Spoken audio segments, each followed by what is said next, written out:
Welcome back. Now, the most important aspect of Canva is going to be the template system, which you can use in order not to have to design. And you'll see the range of templates that you have available to you. And it's going to be in this section that says Create a Design. And you'll see the different types broken down into sections: social media, documents, personal, education, marketing, events, and advertisements. Each section has multiple forms. So for example, you'll see everything from an Instagram post and social media all the way over to a YouTube thumbnail.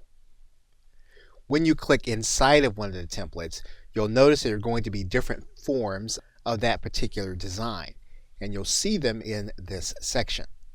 You'll also notice that you're going to see the word free written on some of them.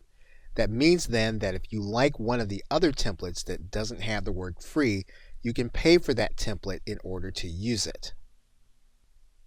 And as you'll see in upcoming videos, we'll be able to change different elements of the templates by using this left-hand menu.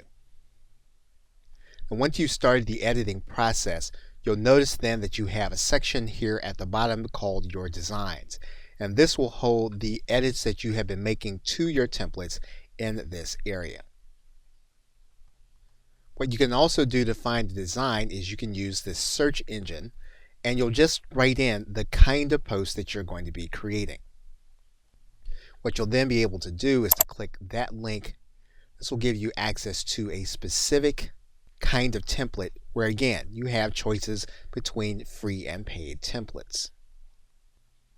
And once you click in here, you're then inside of the canvas that you'll be working with and that we'll be covering for the rest of this course.